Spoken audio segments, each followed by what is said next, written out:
Welcome to Season 3 of Youth Justice Transformation in Action.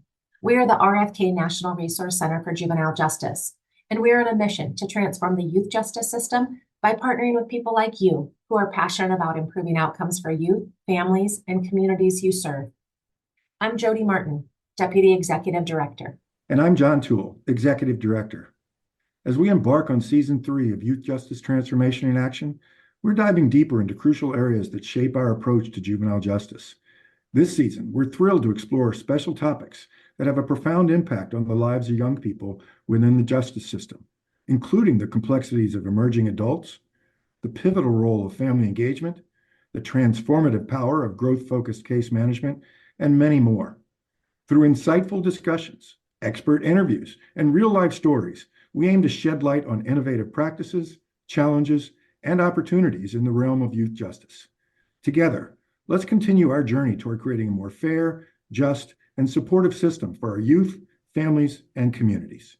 In today's episode, Bridging the Gap, Exploring Emerging Adulthood Research, Outcomes, and Effective Strategies, John engages in a thought-provoking conversation with Lisa Jacobs, the Associate Director of the Legislation and Policy Clinic at Loyola University Chicago School of Law.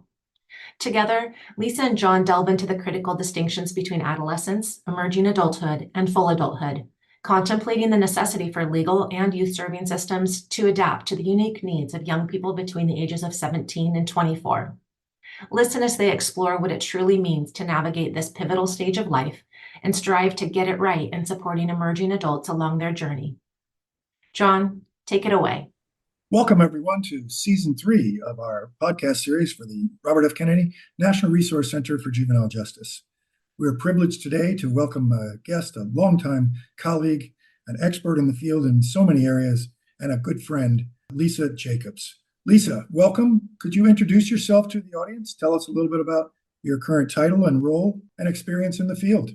Good afternoon. It's great to be with you. I am a lawyer by training, but I feel like I've had the best legal career in the world because it has taken me through the judicial branch, the executive branch, and working on legislation and policy in Illinois over the last couple decades plus.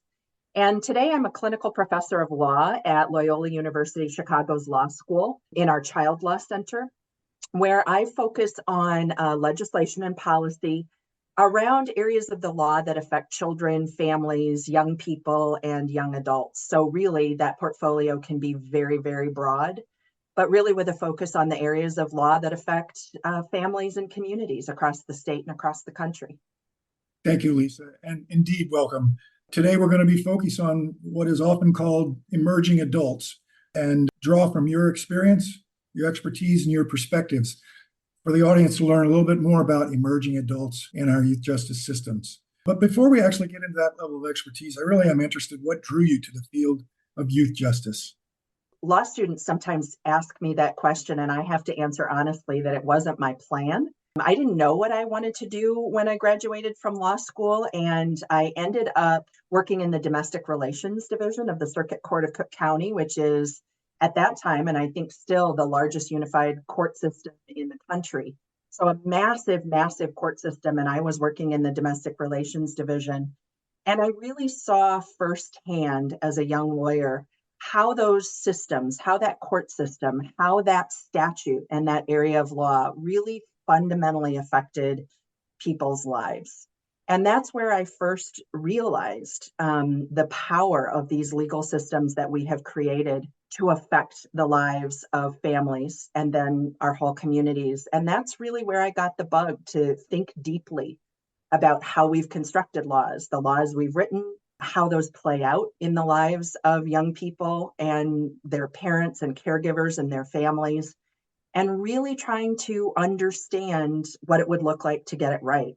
Also in that first job, I had the opportunity to work with the best of the best judges who cared deeply about what was happening to families in our courtrooms, and the lawyers who cared deeply about their clients and the clients on the other side of the courtroom, and to really see the power of lawyers and advocates to do good, and also the harm that still happened even when we were trying our best to do good. So that's where it kind of started. And from there, I went on to work in youth programs and youth services in our State Department of Human Services, which I think is, John, where I first met you many years ago, and supporting our state advisory group, the Illinois Juvenile Justice Commission, and interacting with OJJDP at the federal level around issues of youth justice.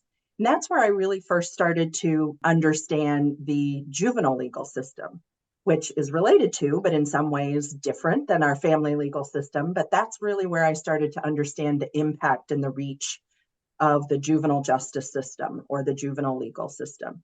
And from there, I've been hooked. And I also had a chance to work for our Illinois Supreme Court, overseeing the state's judicial education programs. And I will say, although that responsibility included all areas of law, what really always had my heart was the areas of law that affected people the most in their families, in their homes, in their communities.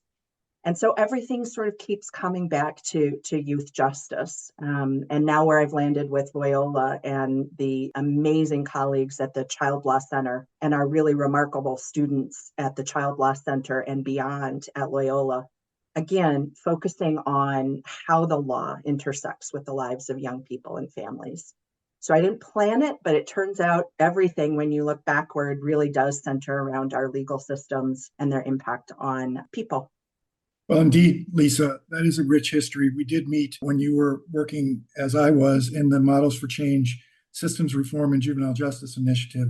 You already had an impressive background, but your law degree resulted in you developing policy, practice, program approaches that improve the lives of youth and their families, for the most part across the state of Illinois, but you've also served our interests at the RFK National Resource Center through your consultation skills for many jurisdictions across the country as well. It is a rich body of expertise, and we're anxious to mine it, particularly today with regard to emerging adults. If you could, for the audience, how do you define what we are terming emerging adults? The short answer to that question is 18-ish to 25-ish. You'll hear the ish, and that's doing a lot of work in that definition.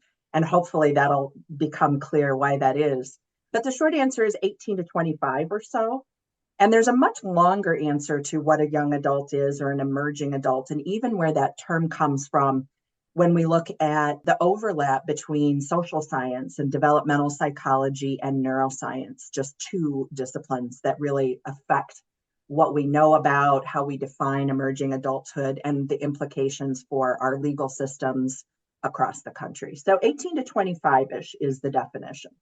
So I'm taking a quote from, I believe, some information that you frequently refer to, but the paradigm around this 18-ish to 25-ish has shifted over the last decade plus, perhaps, or at least there's an emphasis on shifting that.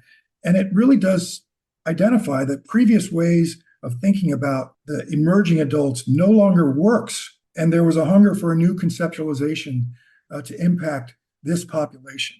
So can you talk a little bit about what that new conceptualization looks like, Lisa?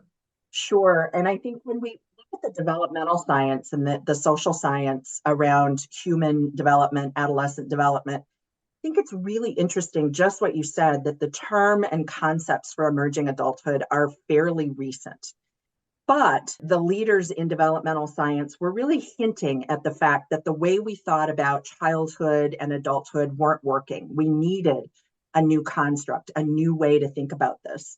As far back as the 60s, Erik Erikson was talking about there being something between adolescence and adulthood. He used terms like prolonged adolescence, during which there was a psychosocial moratorium on responsibilities. In the 70s, Keniston was talking about, again, this period between adolescence and adulthood as a time when there was tension between the individual and society, and that many young people just weren't ready for what he called socialization. Daniel Levinson in the late 70s talked about the age between 17 and 30 or so as a novice phase of adulthood, during which time we're seeking stability in our identity. We're figuring out who we are, especially in relation to our peers and the world around us. And it wasn't until an article in American Psychologist in May of 2000 that Jeffrey Jensen Arnett first used the term emerging adulthood and first said, I'm going to just lay out this new theory of development in the social sciences. And he said, there's a quote in that article. He said, I propose a new theory of development from the late teens through the 20s. So you can see where that ish comes in, the late teens through the 20s, with a focus on ages 18 to 25. This is not adolescence nor adulthood, but it's theoretically and empirically distinct from them both. When many different directions in life remain possible, when little about the future has been decided for certain, and when the scope of independent exploration of life's possibilities is greater for most people than it will be at any other period during their life course. So that's what Jeffrey Jensen Arnett said he was talking about. And he called this emerging adulthood.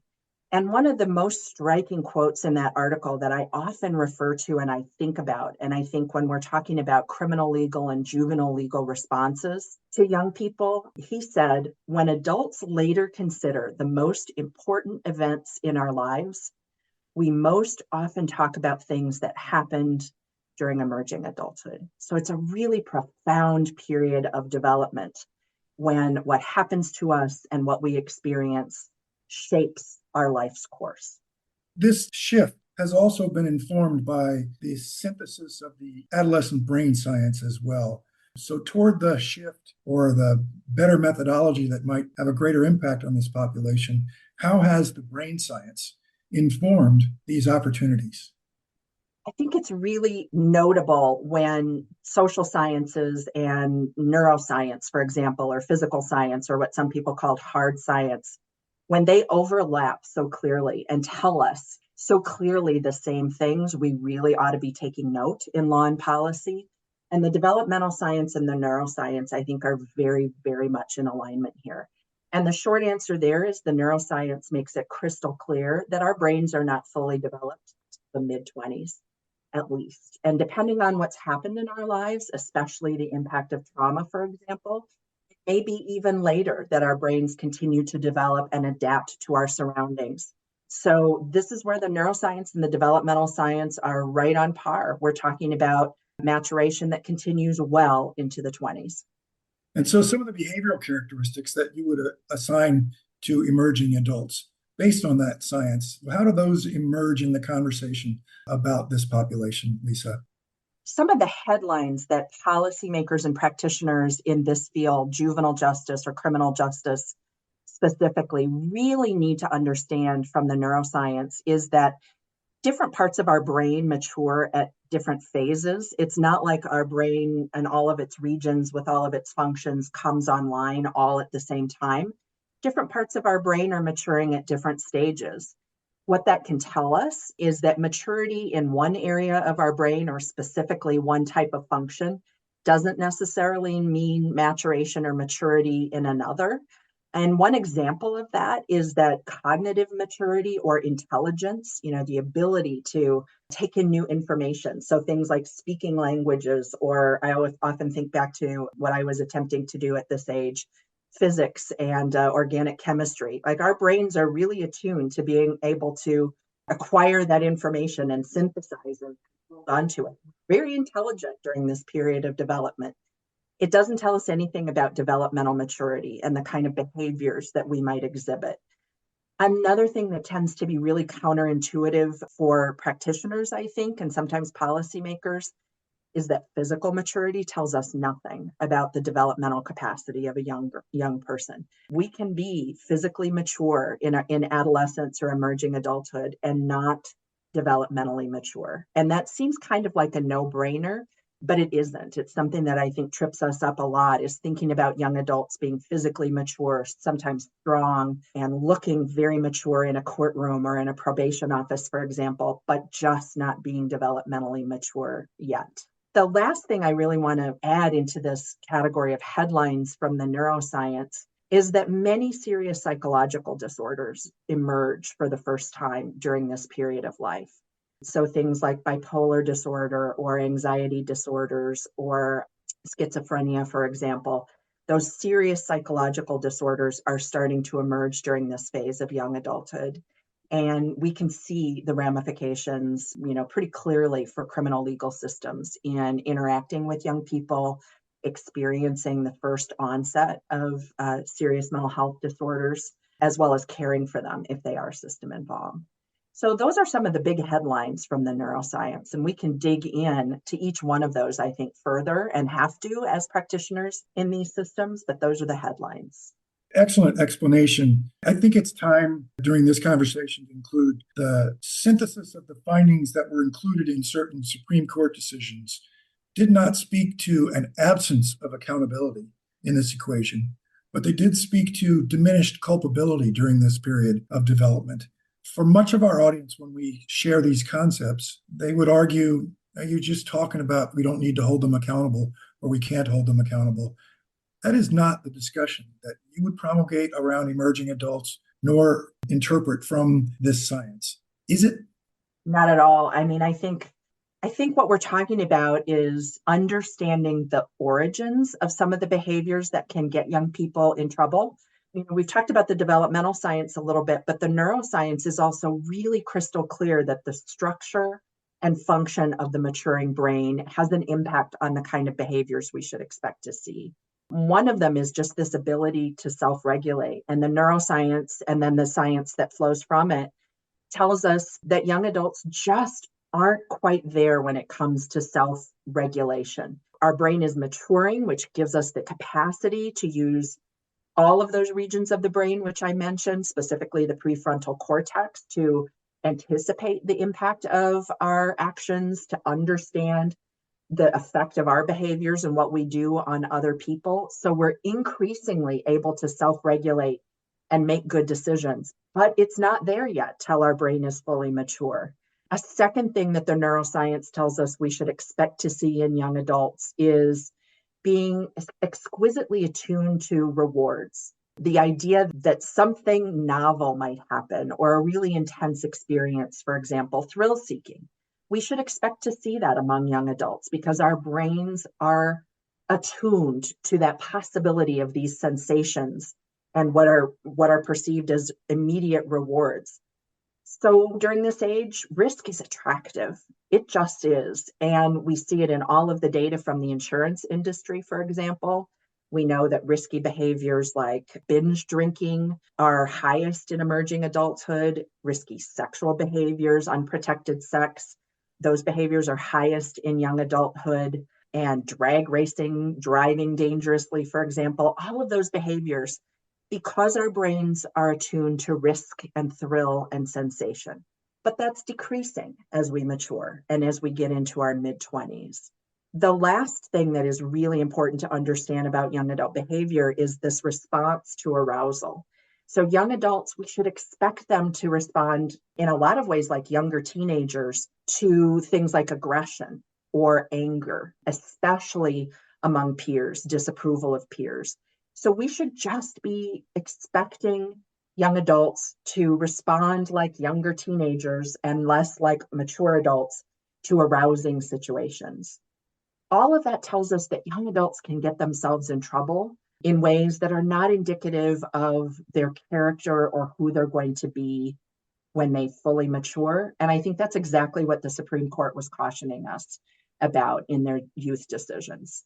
And I think in many of our social environments where those triggers are present around every corner, that violence is an attraction that can produce some tragic outcomes for many of our youth at this stage of their lives. I would argue also, Lisa, that what you've just laid out suggests that there's a range from early adolescence, which is also ill-defined by the science, but early adolescence to 25-ish, given what we see in the way systems operate, which is to flip a switch when you're 18 and expect that you just move from the youth justice into the criminal justice system. It doesn't align with what the science is suggesting, how we might achieve the greatest amount of success in intervening with those 18-ish to 25-ish population. Your work supports, as we laid out at the outset, reform that involves laws, that involves policies and practices for this population. Can you pivot a little bit and provide some examples of the good news around addressing emerging adults? Sure. And I think the good news abounds, including the good news of emerging adulthood. So far, I've really focused on some of the aspects of development, social development, and brain development that make emerging adulthood risky. But the converse is also true. And Lawrence Steinberg, in his work around this population of youth, for example, in writing about it, he really talks about adolescence as a time of tremendous opportunity, and then urges us to remember that in this context, we're talking about adolescence reaching into the mid 20s. So when we think about things like risk taking, thinking about things like impulsivity and being really attuned to peer influence, those are risky things that can get young adults in trouble, but it's also exactly what we're supposed to be doing during that period of life. We're supposed to be building relationships with peers and figuring out how we relate to peers. When I look at law students, for example, that I'm teaching, many of them have moved across the country without knowing anyone to study the law, to do what it is that they are going to do for the rest of their lives. That's a big risk, right? Like, I'm not sure I would take those kind of risks at the age I am. But that's the kind of risk you're taking when you're a young adult. You're meeting new people, you're experiencing new things, you're trying new things. So it's that kind of opportunity and potential that young adults bring us, even when they've made mistakes and been in contact with the law. So that's one of the very, very first things that I think we have to remember. And I think your reference to the Supreme Court jurisprudence around youth is very applicable to young adults. There is no magic line at 18, even though many of our legal systems draw a bright line at 18. But we've got a time of tremendous opportunity working with young adults in contact with our systems well above the age of 18. So, Lisa, I've looked at some of the outcomes for this emerging adult population, and currently probation revocations for age 17 to 25 has higher rates of revocation than all others in the criminal justice system. Reconvictions on 3 years post-discharge, significantly higher. Nearly double failed in drug treatment, this population more so than all others. Even in the prison population of 17 to 24, higher rearrests for violent offenses and higher returns to prison within 3 years for this young adult population. You're laying out an incredibly solid foundation for a new paradigm, a new way to look at these youth, these young people, these emerging adults that might give us a better chance of success in working with these youth. So it's hard to refute that there might be a better way given those kind of data. What are some of the key components of that better way that you would include in that paradigm or in that which would provide supports to emerging adults? So before I answer that question, I'm going to take a step backward and really say that I think you're spot on to focus on the data. And one of the first things that we see is that a lot of places across the country don't know what their data can tell them about young adults. So let's just create, stark borders, 18 to 25, for example. Most places don't break out their data and look at young adulthood. And when you do, what we see is data everywhere. It might look slightly differently, a few percentage points differently, but the pattern that emerges is really clear about the urgency of getting it right with young adults. Because one of the first things the data tells us is the really significant overrepresentation at every single stage of contact, from arrest to jail admissions to probation caseloads, court caseloads, incarceration or prison caseloads, and reentry caseloads. At every single point of contact, we see young adults significantly overrepresented, usually at about twice their rate in the general population. So I think when people really crack open their data, they'll see this significant overrepresentation. Another thing that we should expect to see is significant racial disparities that are even more pronounced and more profound when it comes to emerging adults than the rest of the criminal legal population that they're looking at. And so those are just two really stark lessons from the data right off the bat that tell us how urgent it is to get it right. The second thing is exactly what you referenced. Most places do not know what their outcomes are with young adults, simply because we don't differentiate between all other adults in 18 to 25. When we do, we see exactly what you were alluding to, that our outcomes are worse across the board for young adults. And it's things like higher rates of probation revocation and reincarceration if they were incarcerated, failure in treatment programs of different kinds. And I think here, the tendency, if we're not careful, is to think that that tells us about young adults and their failings. And certainly what we just talked about in terms of the developmental science tells us that young adults are different in some key ways than either younger adolescents or older adults. But that kind of data around so-called failures, I think, tells us as much or more about our systems and the fact that we have not yet tailored them to have success with young adults and to tap into that malleability of young adulthood and really that tremendous promise and potential of young adulthood. And when our systems don't do that, whether it's in law for things like diverting as many young adults as possible from prosecution and incarceration, when we fail to tailor our legal responses, our programmatic responses, it really shouldn't be any surprise that we see those poor outcomes across the board. And you've captured the diversion opportunities are coupled with targeted interventions that will ameliorate the future risk. It's not only one or the other. It's in combination if we're going to be successful with that front-end decision point. Ultimately, Lisa, and thanks for pivoting back there. That's very important information. Let me ask just flat out your opinion on that which the research seems to support. So what would you say would enable us to get it right when we're interacting with this population? One of the most important ways I think of getting it right is keeping young adults out of our system altogether. And it's one of the lessons from the juvenile justice work that you referenced early on. I think juvenile justice stakeholders and policymakers and legislators and probation officers all recognize the importance of not involving adolescents, so younger teenagers, in these systems, if at all. And we've developed a lot of strategies, both legal and programmatic, to keep younger adolescents out of the system altogether. And then I think in the juvenile system, we've done a better job of tailoring responses to the development of younger adolescents, and then focusing on getting them out and keeping them out safely. And I think there's a lot of lessons for young adults and policymaking around young adulthood there too. But I don't want to lose sight of that lesson around the importance of front-end interventions and deflections and diversion.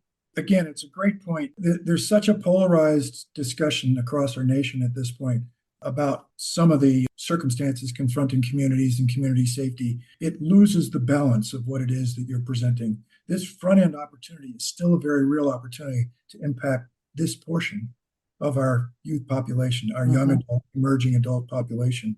I'll say this, I think there's room for our youth justice and criminal justice system to respond to certain offenders, certain youth that make mistakes and break the law. There is room and there is proven effective methodologies for us to impact those youth and protect community safety and attend to victims' rights. What we're talking about is another part of that equation that focuses on the larger portion of the population that doesn't need that heaviest hand of our sanctions. And I think what you've laid out, Lisa, is just a very sane approach based on the research, the science, the evidence. You made a reference here, and I just want to get your comment on this. You made a reference to what we've learned from the youth justice system, certainly around the adolescent brain science. But what getting it right includes is that we are concerned about the safety of those youth and the safety of those communities. We're concerned about their peer relationships because they still have that impact. I can run down several factors that are foremost among the way in which we intervene with youth justice population. It's pro-social opportunities, it's engagement of those youth. It's truly a rewards, sanctions approach. Do you say that's part of the equation that can still be applied to the emerging adults as well for a best practice fit? Absolutely. So I think one of the pieces of challenging news is we don't have a full portfolio of so-called evidence-based practices with young adults, not yet. So that's the challenge. The good news is I think that there is momentum building among practitioners around getting it right with young adults. Just one way we see that is the national scans. My colleague, Sarah Free, who was a law student at Loyola at the time, and I were able to do a national scan of emerging adult law policy, practice, and programs across the country in 2021. That was done in partnership with the National League of Cities. And that built on a prior national scan done about 5 years earlier The good news is there's incredible momentum around law and policy and programs focused on the unique characteristics, challenges, and opportunities that young adulthood presents to us. So the good news is there's a lot of building momentum. The challenge is, I think, two. One is that as I just mentioned, there's not a lot of evidence-based practices yet. And the second is it tends to be practices focused on youth who are already deeply enmeshed in the justice system. So it's things like problem-solving courts or specialized correctional care and specialized reentry. Those are all really critical pieces of a continuum, critical pieces of getting it right. But we see this gap at the front end where we could keep more young adults out of our systems altogether if we focused on what brings them into contact with the system. And so when we look at that kind of data, we see things like family conflict, which again is very similar to what we see in youth justice and juvenile justice systems. Family conflicts drive young adults into contact, into arrest situations and scenarios, for example. So we could get it right if we better supported families who are in stress or experiencing crises without an arrest, without a system referral, without a stay in jail. What we know about young adults is what we know about all people, but particularly young adults and younger youth, is contacts with our system are not benign. The experience is not benign. The experience of being arrested, either detained or placed in jail, for example, it's not a benign experience, and it causes trauma and exacerbates the trauma that so many young people have already experienced. So if we can avoid that altogether, not to mention the obstacles that are created by getting arrest records or system records when we're in young adulthood.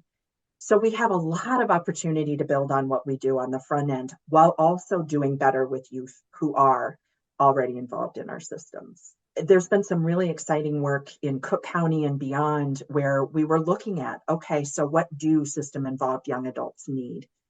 And one of the really striking findings from this work is that so many young adults who are involved in our legal systems need survival resources. So this is where young adults and younger adolescents are actually different. There are parents or caregivers who are legally required to care for a youth. They don't always get it right, and our child welfare systems don't always get it right. But there's somebody who's responsible for caring for that young person. At 18, there usually isn't anyone.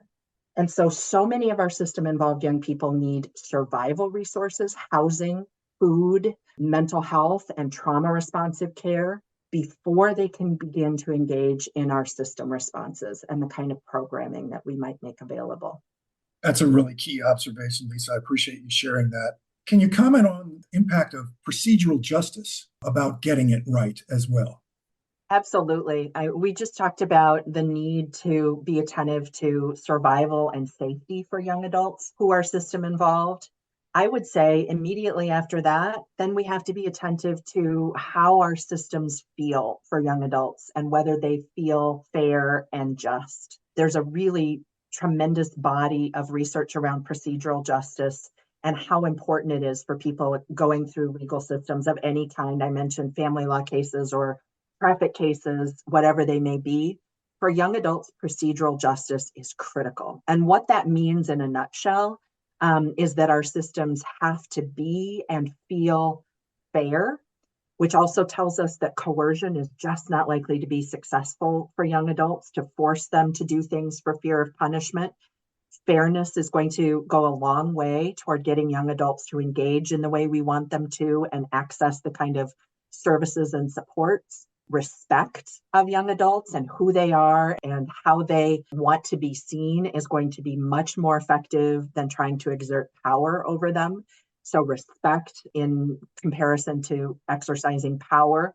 And lastly, something that I think is really hard for systems to do is to show that we care about what happens to young adults in these systems. And sometimes caring is seen as a luxury. It's not efficient, so to speak.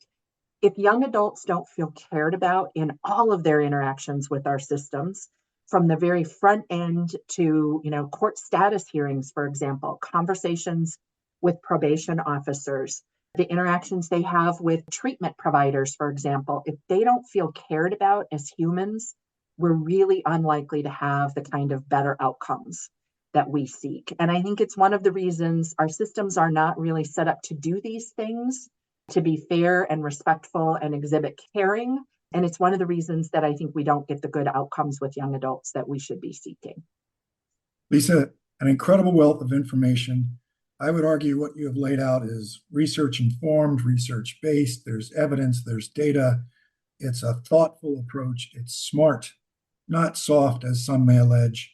We want results for this emerging adult population. We want positive results. And I think what you've laid out are critical concepts, on the ground practices, and a paradigm or a schematic for people to consider certain questions around this population and begin to construct successful approaches to the emerging adult population. I think you've offered the audience a lot to think about. And I'd ask for your notion of what else might you lay out for the audience as they try to move forward in addressing emerging adults with success?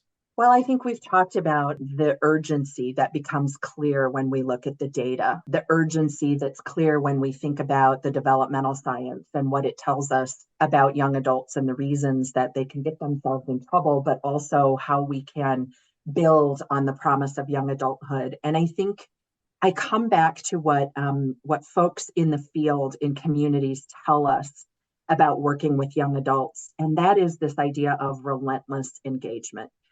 Meeting young adults where they are, recognizing their state of development, so to speak, as well as just the promise that so many young adults have, even when they've made mistakes, and the obligations of those of us working in systems to engage with them over and over and provide the kind of supports they need, building relationships with them, supporting the relationships they have with their communities. If we know anything from the research about young adulthood, it's the power of relationships to support young adults and to build and bring out that potential. So I would really hope that in the next phase of law and policy and practice, we shift away from punitive responses because they're not necessary and they really don't work to get us the kind of outcomes we want, not just for young adults, but for their families and for our communities across the country. So to shift away from this punitive approach and really focus on engaging with young adults to build the potential they have. When we get it right with young adults, we all reap the benefits for decades to come. Thank you, Lisa. I want to close out giving you a little more bandwidth or a little more range to share your incredible history of commitment and passion to the youth justice system, to these emerging adults. Just let the audience know, if you could change one thing about youth justice, what would it be? To remember, again, that young people, whether they're younger adolescents or frankly even children, because so many of our systems, like Illinois, have no minimum age of bringing children into these systems. So children, youth, young adults, emerging adults, really remembering that they are not fully mature adults in miniature, and we have to craft law and policy accordingly to treat young people as the individuals they are and to really maximize the potential they have. So that's what I would hope youth justice continues to do and really increases the focus on in the years ahead. We want to thank Lisa for her longstanding partnership with the RFK National Resource Center and the youth justice system at large. Lisa's expertise has enlightened the field on behalf of dual status youth, diversion and alternatives to formal prosecution, fairness and procedural justice, and overall probation and youth justice system reform. Her dedication and passionate concern for our nation's youth and families is unmatched, and we are grateful for her information and knowledge shared in today's podcast episode. And that wraps up this episode of the Youth Justice Transformation in Action podcast. Before we go, we want to remind you that the publications mentioned throughout our podcast and our entire online resource library are available on our website at www.rfknrcjj.org. We make all of our publications and resources available for free to support the transformation of youth justice in all communities. We'd also love to receive your feedback about the podcast and to connect with you on social media. Links to our website, contact info, and social media accounts are available in the show notes. If you enjoy the podcast, we'd be grateful for your support. Please take a moment to leave us a 5-star rating and a review on your favorite listening platform, and share the podcast with your network. Thank you for joining us today. Bye.